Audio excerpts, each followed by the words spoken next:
सप्ताह में 7 दिन होते हैं, तो संडे के बाद मंडे, मंडे के बाद ट्यूसडे, ट्यूसडे के बाद वेडनेसडे, वेडनेसडे के बाद थर्सडे क्यों आता है भाई? और ये तो पूरी दुनिया मानती है ना। अब आप बताइए, अगर कोई लॉजिक इस बात का हो, संडे पहले आना समझ में आता है, सबसे प्रमुख ग्रह। और जो हमसे कहते हैं कि आप लोग तो 7 ही ग्रह मानते हैं और 9 होते हैं, तो भाई तुम भी तो 7 दिन मानते हो, मगर सवाल हमसे पूछते हो।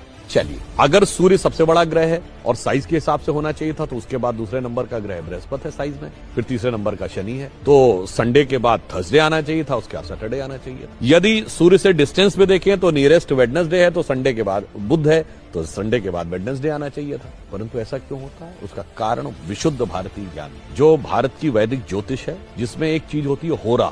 जिन्होंने थोड़ी बहुत एस्ट्रोलॉजी पता होगी उन्हें पता होगा, होरा शब्द जो है इसी से ही ग्रीक में हॉरोस्कोप शब्द जो अंग्रेजी में आया है वो होरा से ही आया है। अब होरा ये होती है कि यदि सूर्य की पहली होरा है तो 24 घंटे के बाद जब 25वां घंटा लगेगा, यानी नेक्स्ट ये जो फर्स्ट होरा होगी वो होगी चंद्रमा की। फिर चंद्रमा के बाद जो नेक्स्ट 25वें घंटे में पहली होरा आएगी वो आएगी मंगल की, मंगल के बाद बुध की। एग्जैक्टली जो वैदिक एस्ट्रोलॉजी के होरा के कैलकुलेशन का जो सीक्वेंस है कि सूर्य, चंद्र, मंगल, बुध, बृहस्पति, शुक्र और शनि, उसी सीक्वेंस में ये हफ्ते के 7 दिन हैं। और ये हम सब ने सुना भी है, ध्यान किसी ने नहीं दिया जब हम पूजा करते हैं अपने घर में। और तो वो नवग्रह शांति का मंत्र सब लोग सुने जरूर होंगे पंडित जी के मुंह से, ध्यान नहीं दिया होगा। उसमें क्या है? ब्रह्मा मुरारी त्रिपुरांतकारी, भानु शशि भूमि सुतो बुधश्च, गुरुश्च शुक्र शनि राहु केतु, सर्वे ग्रहा शांति करो भवन। सबसे पहले क्या है? भानु यानी सूर्य, शशि यानी चंद्रमा, तो मंडे के बाद, संडे के बाद